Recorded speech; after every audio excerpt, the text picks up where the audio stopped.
Imaginez-vous prisonnier à bord d'un navire en bois, entouré d'eau salée à perte de vue, sans terre ferme à l'horizon, sans port pour se réapprovisionner et avec la cale vide. Telle était la réalité de nombreux pirates. Bien que nous les imaginions comme de féroces pillards remplis d'or et de rhum, ils étaient aussi des naufragés volontaires, piégés pendant des mois en mer, affrontant tempêtes, maladies et, pire que tout, la faim. Le romantisme de la vie pirate s'efface quand on réalise combien il était difficile de rester en vie à bord. Passer 6 mois sans toucher terre signifiait dépendre uniquement de ce qu'ils emportaient avec eux ou de ce qu'ils pouvaient obtenir. Mais comment parvenaient-ils à survivre sans nourriture fraîche pendant si longtemps? Quelle stratégie utilisaient-ils pour ne pas mourir de faim? La réponse réside dans un mélange d'ingéniosité, de résistance et d'une tolérance brutale à la souffrance. Ce n'est pas un conte d'aventure, c'est une leçon de survie extrême. Voici le début de leur histoire. D'abord, il faut comprendre que les pirates n'étaient pas des improvisateurs. Bien qu'ils vivaient en marge de la loi, leur navire n'était pas un chaos flottant. En réalité, beaucoup d'équipages pirates étaient mieux organisés que les marines officielles. Lorsqu'ils levaient l'ancre, ils savaient qu'ils pouvaient passer des mois sans accès à la terre, alors ils planifièrent soigneusement le stockage des provisions. L'un des éléments de base de leur alimentation était le biscuit de mer, également appelé galette navale. Cette sorte de pain dur était faite de farine, d'eau et parfois de sel. Sans levure ni graisse, il pouvait se conserver pendant des mois sans se gâter.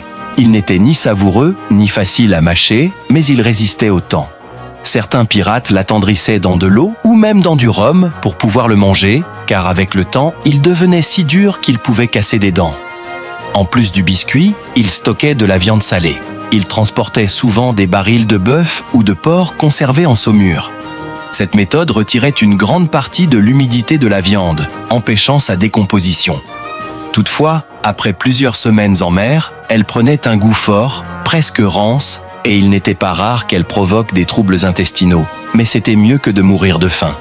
Ils emportaient aussi des légumineuses sèches, comme des lentilles, pois ou fèves. Ces aliments étaient une bonne source d'énergie et de protéines végétales, et se conservèrent bien dans des lieux secs. Pour les cuire, ils utilisaient de grands chaudrons posés sur des feux protégés par des briques ou des caisses métalliques pour éviter les incendies à bord.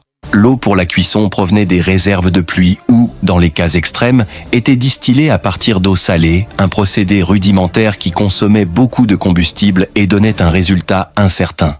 Le fromage dur faisait également partie des provisions. Il s'agissait de fromages affinés capables de supporter la chaleur et l'humidité de la mer sans pourrir. Comme le biscuit, leur goût se dégradait avec le temps, mais ils apportaient des graisses et un peu de protéines.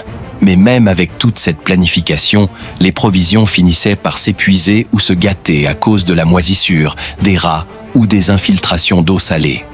Alors commençait la phase la plus dure, improviser pour ne pas mourir. Quand il n'y avait plus de nourriture stockée, beaucoup de pirates se tournèrent vers la pêche. Ils utilisaient des hameçons improvisés avec des clous pliés, des os taillés ou même des morceaux de métal. Comme appât, ils employaient des restes de nourriture ou des insectes capturés à bord. Dans les zones tropicales, ils pouvaient attraper des poissons volants, des dorades ou même de petits requins. Ces derniers étaient un mets de choix quand il n'y avait rien d'autre. Bien que leur chair fût coriace et difficile à cuisiner, elle fournissait de quoi se nourrir plusieurs jours si on la faisait sécher au soleil et qu'on la rationnait. Parfois, ils récoltaient aussi des algues flottantes ou des mollusques accrochés à la coque du navire. Peu nutritifs, ces aliments aidaient néanmoins à calmer l'estomac vide. Dans les cas les plus extrêmes, les pirates capturaient des oiseaux marins perchés sur les mâts. Ces oiseaux, comme les fous de bassan ou les mouettes, étaient attrapés avec des filets improvisés ou à la main, de nuit. Une autre source de nourriture provenait des prises sur d'autres navires. En abordant des navires ennemis, les pirates ne cherchaient pas seulement de l'or, mais aussi des vivres. Tout baril d'eau, sac de céréales ou morceau de viande séchée valait plus qu'une pièce d'or au milieu de l'océan. Piller des provisions était aussi important que voler des richesses, car cela signifiait une semaine de vie supplémentaire. Malgré tout, le corps humain a ses limites. Pendant les derniers mois de navigation, quand il ne restait plus rien à manger, beaucoup de pirates entraient dans un état de famine progressive. Ils perdèrent du poids, de la force et leur lucidité. Certains commençaient à avoir des hallucinations ou des accès d'agressivité dus à la faim. Et dans les cas les plus extrêmes, il est documenté que l'on en arrivait au cannibalisme. Bien que ce fût un tabou, il n'était pas rare que, lorsqu'un marin mourait, son corps soit cuit et partagé en secret entre certains membres de l'équipage pour survivre quelques jours de plus. L'eau représentait aussi un problème constant. Les barils d'eau douce s'épuisaient rapidement et s'il ne pleuvait pas, il n'y avait aucun moyen de se réapprovisionner. Certains pirates tentaient de récolter la rosée du matin en tendant des tissus sur les ponts pour capter l'humidité. D'autres distillaient de l'eau salée avec des procédés rudimentaires, mais le liquide obtenu était souvent impropre à la consommation. La déshydratation était bien souvent plus meurtrière que la faim. Et pourtant, ces hommes continuaient à naviguer, piller et survivre, non parce qu'ils étaient invincibles, mais parce qu'ils étaient prêts à endurer l'insupportable. Leur résistance n'était pas une vertu, mais une nécessité brutale. Ce qui surprend le plus, c'est que beaucoup d'entre eux reprenèrent la mer encore et encore, sachant que les attendaient des mois de misère, car pour eux, la mer offrait quelque chose qu'ils ne trouvaient pas sur la terre ferme, une liberté absolue, même au prix de leur vie. La vie à bord devenait une lutte constante contre la faim, la soif et le désespoir. Mais il y avait une chose encore plus redoutée par les pirates que le manque de nourriture, les maladies qui venaient ensuite. Une alimentation limitée, dépourvue de nutriments essentiels, ouvrait la porte à des maux silencieux qui décimaient les équipages plus vite qu'un coup de canon. L'un des ennemis les plus redoutés était le scorbut, une maladie provoquée par le manque de vitamine C. Au début, ce n'était qu'une faiblesse passagère, fatigue, gencives enflammées, douleurs articulaires. Mais avec le temps, les dents commençaient à tomber, les plaies ne guérissèrent plus et les muscles s'affaiblissaient jusqu'à ce que le corps cède. Le scorbut tua plus de marins que toutes les tempêtes des Caraïbes réunies. Pour le combattre, les pirates commencèrent à expérimenter. Certains stockaient des citrons ou oranges séchés, mais ces fruits se conservaient peu de temps. D'autres essayaient des feuilles vertes trouvées sur des îles ou sur des navires capturés, bien que les connaissances en matière de nutriments fussent limitées. Une autre plaie courante était la dysenterie, causée par la consommation d'eau contaminée. En pleine mer, les barils d'eau douce pouvaient se corrompre à cause de champignons, de bactéries, ou simplement parce qu'ils étaient mal scellés. Boire cette eau provoquait des diarrhées mortelles, surtout chez des corps déjà affaiblis par la faim. Faute de médecine, beaucoup de pirates ne pouvaient qu'attendre ou recourir à des remèdes improvisés comme des bouillons bouillis avec des morceaux d'écorce ou du charbon végétal. Et si le scorbut ne vous tuait pas, ni la dysenterie ni la déshydratation, il restait encore des ennemis invisibles, les parasites. Les biscuits de mer étaient souvent infestés de charançons. Certains pirates les retiraient simplement avant de manger. D'autres les écrasaient avec le pain dur, acceptant qu'ils fassent partie de leur apport en protéines. Il en allait de même pour la viande salée qui, en se décomposant, pouvait grouiller de larves. Ils mangeaient ce qu'ils pouvaient et ce qu'ils ne pouvaient pas aussi. Mais au milieu de toute cette misère, naissait une forme d'ingéniosité cruelle mais nécessaire, l'art de rationner jusqu'à l'extrême.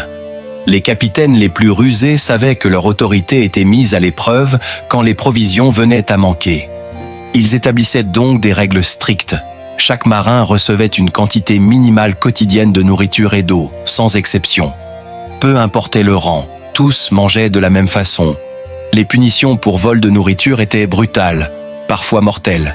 Sur de nombreux navires pirates, celui qui était surpris en train de dérober un quignon de pain pouvait être jeté par-dessus bord sans procès. Les tempêtes étaient un autre facteur qui pouvait ruiner les rares provisions restantes. Une mauvaise manœuvre, une vague inattendue, et les barils de céréales ou de viande pouvaient se briser ou être détrempés. Dans certains cas, les pirates tentaient de sauver ce qu'ils pouvaient en le faisant sécher des heures au soleil. Le goût était répugnant, mais sur un estomac vide, tout était bon à prendre. Et au milieu de tout cela, il y avait une chose qui ne manquait jamais à bord, le rhum. Bien que cela puisse sembler contradictoire, le rhum sauva souvent des vies, non pas grâce à des propriétés magiques, mais parce qu'en l'absence d'eau potable, boire de l'alcool dilué avec de l'eau contaminée aidait à tuer certaines bactéries. De plus, il maintenait le moral de l'équipage. Une gorgée pouvait apaiser la douleur, la faim et la peur, ne serait-ce que pour quelques heures. Mais l'abus entraînait aussi ses propres conséquences. Bagarres internes, décisions stupides, hommes tombant à la mer en pleine nuit. Certains capitaines plus organisés, comme Barbe Noire ou Henry Morgan, créaient des réserves d'urgence cachées.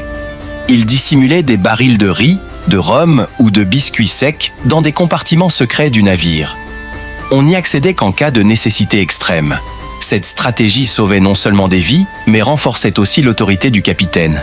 C'était lui qui décidait quand ouvrir les dernières ressources et qui méritait de vivre un jour de plus. Dans des cas désespérés, certains pirates prenaient le risque de débarquer sur des îles inhabitées ou inconnues. Ces expéditions étaient dangereuses. Ils ignoraient s'ils trouveraient de l'eau, des fruits comestibles ou des tribus hostiles, mais la nécessité les obligeait à essayer. Quand ils parvenaient à trouver des noix de coco, des racines, des crabes ou même des iguanes, ils revenaient au navire en héros. Ces petits festins étaient célébrés comme de véritables banquets royaux. Il existait aussi une stratégie plus radicale et périlleuse, l'attaque de navires marchands chargés de provisions. Contrairement aux galions remplis d'or, ces navires étaient plus petits, plus lents et moins défendus, mais ils transportaient ce qu'il y avait de plus précieux. Farine, fruits secs, poissons fumés, vin, eau douce, médicaments. En les capturant, ils ne se contentaient pas de se réapprovisionner, ils pouvaient aussi échanger des membres d'équipage si les leurs étaient malades ou morts. Parfois, ils laissaient la vie sauve en échange du silence. D'autres fois, ils ne laissaient aucun témoin. Et lorsque tout le reste échouait, la mer leur apprenait sa leçon la plus dure, la résignation. Tous les navires n'arrivaient pas au port. Certains disparaissaient sans laisser de traces. D'autres arrivaient avec à peine la moitié de l'équipage, réduits à l'état de squelettes, crachant du sang, la peau collée aux os. Ceux qui survivaient devenaient des légendes, non pas pour leur bataille ou leur trésor, mais pour avoir défié l'indomptable et être restés en vie. Malgré tout cela, il y avait quelque chose qui maintenait la plupart en vie, l'espoir du pillage. Chaque jour sans nourriture était un jour de plus rapprochant d'une riche proie. Cet espoir, ce désir de butin, maintenait le moral au-dessus de la faim. Dans bien des cas, c'était la seule motivation qui restait, car si l'on parvenait à aborder un navire espagnol ou portugais, il n'y aurait pas seulement de l'or, mais aussi du pain, de la viande, des fruits exotiques et de l'eau douce. Un festin, même de quelques jours, suffisait pour continuer à ramer vers la prochaine bataille. Ce qui est incroyable, c'est que souvent, après avoir survécu à de telles traversées, les pirates retournaient à terre, se reposaient quelques semaines et repartaient en mer. Personne ne les y obligeait. Ils le faisaient parce qu'ils ne savaient pas vivre autrement. La mer était leur maison, leur tombe et leur gloire. Ainsi, sans carte marine précise, sans réfrigération, sans aide médicale, sans route sûre, ces hommes parvenaient à survivre des mois dans l'océan. Tout cela en échange d'une promesse. Qu'un jour, peut-être, ils vivraient comme des rois. Mais en attendant, résister était leur seule victoire. Pour comprendre comment les pirates pouvaient tenir si longtemps en mer, il faut aller au-delà de leurs tactiques de pillage ou de leurs réserves cachées. Leur véritable arme secrète était l'adaptabilité. Contrairement aux marines royales enfermées dans des règles strictes, les pirates étaient chaotiques, oui, mais aussi incroyablement flexibles. Ils savaient improviser avec ce qu'ils avaient. Un morceau de voile pouvait devenir un filtre pour l'eau. Une planche cassée servait de plateau pour sécher la viande au soleil. Chaque élément à bord avait un deuxième, voire un troisième usage, même les os des animaux qu'ils chassaient à terre. L'une des ressources les plus insolites qu'ils exploitaient était la récolte des algues. Bien que beaucoup fussent immangeables ou provoquent des nausées, certaines espèces étaient riches en iode, en fer et en minéraux. Les marins les faisaient cuire ou les séchaient pour les manger comme de fines lanières de cuir. De plus, elles aidaient à maintenir le transit intestinal et à réduire le risque de scorbut. Les algues étaient l'un des rares aliments renouvelables que la mer leur offrait. Quand les conditions le permettaient, ils lançaient aussi des lignes de pêche improvisées par-dessus bord.